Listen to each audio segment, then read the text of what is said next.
Hello, everyone, and welcome to another edition of the Edric Show. I am your host, Edric Jerome. This is the place for intelligent conversation with interesting people. Go ahead and hit that subscribe button, ring that notification bell, and you'll get notified when I post content each and every week. Special guest today. My guest is Tarig Elsiddig. He is co-star of Rajiv Joseph's powerful comedic stage play, King James. The play is an intimate exploration of the place that sports occupies in our lives and relationships. King James, directed by Michael Stevenson and co-starring Ian C. Hops, will be performed from June 25th through July 27th at the Capitol Stage Theater in Sacramento. Welcome to the show, sir. Thank you so much. I'm beyond excited to be on this podcast and talking the show, talking basketball. Yeah, yeah, yeah, You yeah. know, small bit of my life. But yeah, I'm just elated. Right on, man. Right Yeah, on. we get on podcasts and start using words like elated, but it's Yes. true. Oh, always, man. Always elated, man. For sure. For Yeah, sure. And I yeah. can't wait to talk to you because I'm an NBA fan. And well, let's Mm, back up. Let's get into the play first. So, yes. King James, talks about relationships, sports fandom, particularly NBA sports, of course. You got LeBron in there. Um, Let me talk about your, I guess, involvement in the play. How did you connect with your character, Sean? Mm, And portraying some of the themes, and what aspects of Sean's journey resonated the most with you? my goodness. Well, first of all, that's a great question. You know, it really sunk in for me. The second time around of me reading the script and just seeing certain words he was using, things he was lamenting. Sean is very passionate, and that's the biggest that's the biggest thing we have in common. That I have in common with the character Sean, his passion for the sport, his passion for the people that he loves and cares about.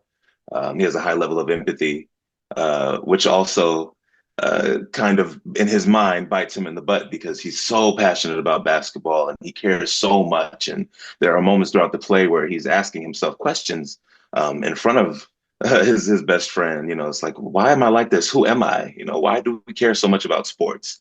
And these are questions I've asked myself in the very near past. Just in April, when the Sacramento Kings were eliminated from the play-in tournament, being a huge NBA fan myself, it's just like I was really down in the dumps about it. And it's not the first time. You know, I've been a huge basketball fan since I was 12 years old. Moving to Sacramento from Hayward, California, in the Bay Area, and became a complete basketball junkie. And that this is the first time I've played a character like that, where it's so similar to myself that I just have to sit and breathe when it's over. But yes, it's a love story between two friends, and they come together. Basketball brings them together, but many life's ups and downs and fluctuating careers and the loss and love is what threatens to tear them apart. And so it's something that's going to bring a lot of sports fans into the building. And but if you bring a date, if you bring a friend, if you bring your family, hopefully everybody come on out. That's what's really going to keep you there. And one you're going to keep wanting to come back. Honestly, like I think this is a play that a lot of people are going to want to see more than once because there's so much in there thematically, and it's not just about sports. If you love sports, you'll be locked in from the beginning because you understand LeBron and the decision he made in 2010. You understand what it was when he came back home 4 years later, which is unheard of for a player to do in their prime. Things of that nature. The Cavs coming back to win the championship. You know, these are not spoilers. This is going to be a part of the show, and there's a lot of great analogies that deal with that. You know, when Sean's character has a new career opportunity as a TV writer, and he gets to maybe move out of Cleveland, things of that nature. So those things come back around, and it's just an incredible show. I can go on and on. I know you have another question, and I will let you get to that. Oh, for But sure, I for just, sure, for I just, sure. that's how passionate I am about the show. I just can go on and on about it, and I'm in love with it. I'm in I love can with it. tell. Rajiv did an incredible job writing the script. It's so real. The realism. It's a conversational show, and that's what I love about it. Just like your podcast. Absolutely. Well, I appreciate that, man. I appreciate that. Thank you. Obviously, your passion as an NBA fan, and I want to, I had another question, but I want to pivot a little bit and ask you because as an NBA fan myself, that Yeah. moment when LeBron decided to do what he did was such a cultural, it transcended the NBA. I mean, it literally was a cultural impact of what he did. And people don't realize that he actually did it for a charitable reason, right? He was raising money. So when you saw that, and now that you're able to portray this incident in a play, just what your takes on that decision? Because here we are 15 years later and Mhm. people still talking about it, man. Yeah, I mean, and this is really at the time when Twitter was really, really taking off and becoming a breaking news platform. You know, Twitter at first in 2008, 2009, we weren't really sure how to use it. We were using it to, let people know where we were going to go eat or just random thoughts. And once you get into 2010, you got people like Stephen A. Smith and Adrian Wojnarowski and all of these NBA insiders tweeting, potential news and what was going to happen. And I remember Stephen A. was one of the first people that floated the idea of LeBron joining Dwayne Wade and Chris Bosh in Miami. You had this thing of players becoming friends and social media bringing these players together, opposing players. Right. And that had never happened before. We in the '90s in the Jordan era, which we bring up in the show, there's this thing of it wasn't like that in that era, which is still discussed. You see it on inside the NBA with Charles Barkley and people saying, it just wasn't like this before. When you had a rival back in those times in the early 2000s with the Kings and Lakers, it was so contentious. It was so real. You can feel it. And it wasn't just the fans, it was the players that genuinely disliked each other. And you get a little bit of that now, but now there's so much more camaraderie. Some people, down it, but I think, there's a lot of good to that as well. And I remember LeBron making the analogy that it felt like he went off to college for 4 years. So Right. he felt like he grew up a lot by going to Miami, which is a lot similar to my character Sean. He needed to leave the nest. He needed to go off and experience life in LA and become a TV writer and just see other things. His parents, go through a lot in the show, and there's different things that we discuss. It's just a two-person show, but you'll learn a lot about both of their families and the dynamics that they have. But I think LeBron's decision was great for him personally, but then it's just the way that he went about it that really threw a lot of people off. Right. Right. Because he did it on national TV, and Right. the way that he worded it, the first thing that he said when he said he was leaving to Miami was, "I'm going to take my talent to South Beach." And I remember reading a sports message board at the time, and which I still do. There's a website called Real Cavs Fans, and they had a live viewing of of this show, The Decision, and they were all commenting. And no one thought, which our characters discuss in the show, that he would go on national TV. He's at the Boys and Girls Club, all these kids gathered around. You never would have imagined that he'd go on ESPN, spend 30 minutes with commercials Right. teasing this. They Right. said, "Oh, well, he's clearly staying in Cleveland. LeBron would never do this." He's the adulation that he was getting at the time was something we had never seen before. I mean, he was so loved. He Exactly. had never been a villain in anyone's story. Never did anything wrong. No, no bad track record or anything like that. And so it was a gut punch for so many reasons, but that being the main one. In the performance and in the production, you get to work with Michael Stevenson and Ian C. Hops. Um, Yeah. Usually, it's always a collaborative effort when you have a stage play of this magnitude, and you guys are working together very hard. So, talk to me about your collaboration style and how you guys are bringing your own individual artistic talents to this, amazing script. Oh, yeah. So this is my second time working with Michael Stevenson as director and Ian Hobbs. He played my best friend in a show called Sweat 7 years ago at Capitol Stage, and was directed by Michael Stevenson, written by Lynn Nottage. Incredible show, much bigger cast, and I learned so much every time we come together, every day, every rehearsal. We've all been learning from each other. I came in as the basketball sicko of the crew, so sharing my knowledge of that and just giving certain context to the show, and so it was really great just being a part of something where I can feel like I'm not just bringing my talent on stage, but just more knowledge, just somebody that grew up listening to sports talk radio and calling in and just being that guy online, and just you never realize what you're training for your whole life until these big opportunities come along sometimes. And every little thing that you do is leading up to something, and then this show could be leading me to something else. But Michael Stevenson is incredible. He has such an eye for even just movement on stage and just keeping the show engaging and interesting. You don't want just two guys sitting down and talking. You know what I mean? It's Right. there's so much happening in the play, and it's not going to make you dizzy. It might make us more dizzy than anything as performers, but it's so much fun, and I think everyone's really going to enjoy the show for a myriad of reasons. And I'm really, really excited for everyone to see it. And Ian Hobbs is brilliant. I will not get off this podcast without saying that. He is a fantastic performer and a very generous performer in the sense that he is not just worried about what he's doing. He wants to share that light and he wants the show to be the best that it can be. And that's the same way that I am. We want each other to be better. We make each other better every single day we get together. We're hyping each other up like teammates because we are teammates. So Hmm. that's another similarity with basketball that I love about acting and I love about this show. You're performing it at the Capitol Stage Theater in Sacramento, Yeah, yeah. intimate spot. Tell me how it is with, especially with a two-person play, and being that intimate with the crowd. Talk to me about the venue itself and how that's leading to shaping your performance.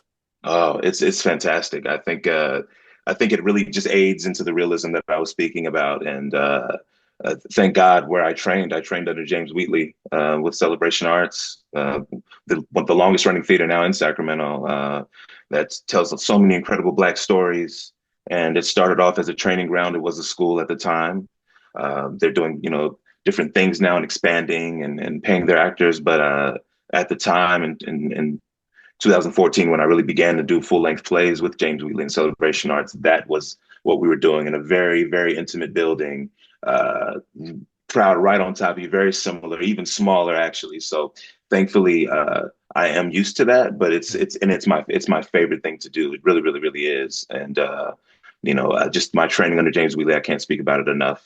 Just wanting to make sure that everything you say isn't thrown away. It's important.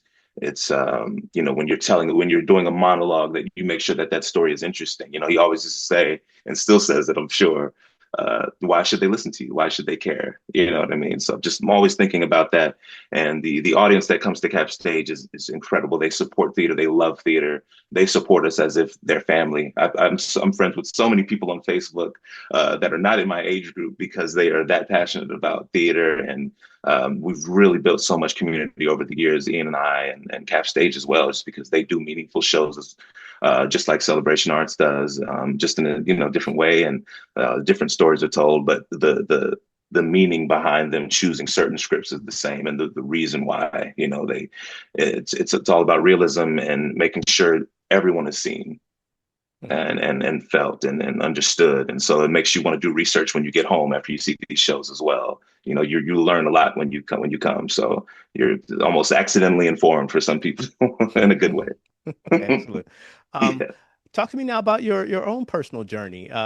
Getting into the acting space, getting into performing arts. Where did Yeah. that love come from? Was it always with you, or something that's kind of developed over time? A little bit of both. It's always been with me. I was always a rambunctious child, and that's a nice way to put it. Had so much energy since I came out of the womb, and just always a joy for performing and for just making people feel something, whether it be laughter or anything like that. I loved engaging with people. I still do. I love having conversation with people.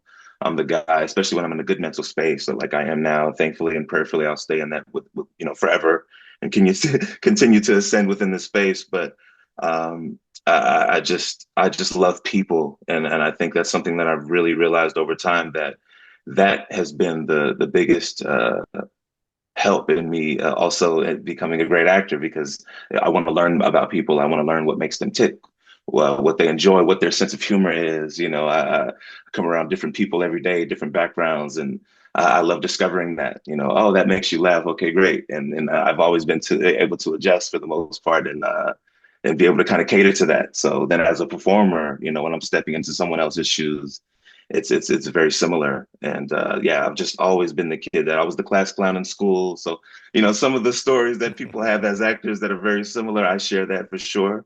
But I finally was able to challenge that to channel that in around 18, 19. And I took an improv class at Columbus River College. And I was able to finally channel all that energy into something that I was like, oh, I always knew I wanted to act. I just didn't know what route I would take. So my route has been very unconventional. I met James Wheatley in 2009, and I replaced an actor for the three encore shows that they were doing in Raisin in the Sun, based on an audition, a random audition is what I thought it was random. It wasn't. It never is. and ran to an actress that told me about it, and she told me about James Wheatley. And thankfully, I didn't know who he was and how important he was in the community because I think I would have been too nervous to audition in front of him. But I read the lines for Assegai, and I did the 3 encore shows, and went through some life things for the next 5 years after that, and didn't perform until I he was on my mind. I called James Wheatley in 2014 after coming back from a trip with my father. We got back from Tokyo, and I was just like, I need to act. I felt it. I knew it was time to call James Wheatley, and I did. And wouldn't you know, he told me to come in. He's a man of few words. He didn't say that they were desperately looking for an actor to play Soaphead Church in another role in The Bluest Eye. They had been searching for 2 weeks at the time when James Wheatley was on my mind. And I called him. I come in and I get the role. And ever since then, I really haven't taken much of a break outside of when, the pandemic hit and we dealt with the height of COVID. But between 2014 and 18, from that moment when I did The Bluest Eye, I did maybe over 20 productions for sure, almost Wow. 25 productions because I was so inspired and I never stopped auditioning. And then he told me, James Wheatley told me in 2014, don't lose that hunger. And I never have, and I never will. It's been an unorthodox route for sure, but I'm so grateful for it. Awesome. We have a couple minutes left, so let me do this. Yes, sir. First of all, what do you want audiences to take away after seeing this play? The importance of love and friendship and how short life really is. I know we say that, but cliches are cliches for a reason because they've held true for so long. And so when people say, enjoy every day as it comes, take it one day at a time, love the people while they're here, let people know that you love them while they're here, verbalize that. Of course, we're all comfortable with different things. Everyone is not going to verbalize things the same way, but however you show love, please show it and let people know that you care about them because the world right now is crazy. We don't even have to talk about that. We know what's going on, and there's so much. So any bit of love that you can put out there and that you can receive, hold on to that. And like I said, this show is a love story in so many ways, and it's just in about friendship and the importance of family and just speaking life into people. And that's what this is. And you're going to feel that when you come to this show, and when you leave this show, you're going to want to uh, do that with your own friends and the own people in your life. And that's what I want more than anything. I'll give the details in just a second, but NBA fan to NBA fan, we're recording this on the morning of Game 7. Pacers Woo! OKC. All Gotta right. gotta get your prediction, man. Who wins tonight Oh, and why? OKC. I think, they not only do they win 68 games in the regular season, coming out of a much tougher conference. Sorry, Indiana, it's the truth. I think they just have it, and then to be in front of that crowd in Oklahoma, which is unmatched by few.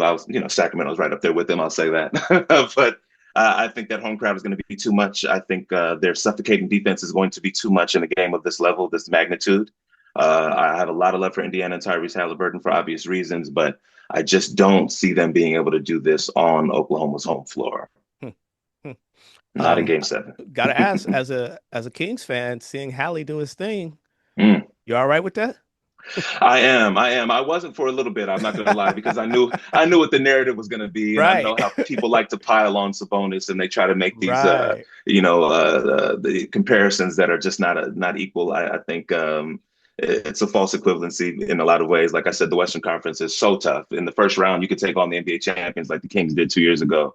And with Curry, and then you have the Nuggets and the Wolves and the Clippers, and it's just a different situation. I love Halliburton and would absolutely be happy for him if he wins tonight. I just don't think it's going to happen.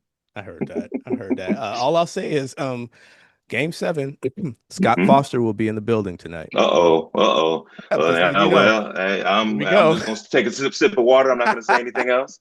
Shout out to the Edric Show. Yes, sir. Yes, sir. Yes, sir. Let me get the details, man. King James by Rajiv Joseph at the Capitol Stage Theater, directed by Michael Stevenson, and co-starring Ian C. Hops and Tarig Elsiddig, will be playing June 25th through July 27th.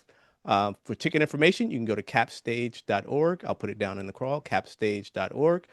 Can't wait to see it, man. Looking forward to it. If people want more information about you or your career, and where can they go, man?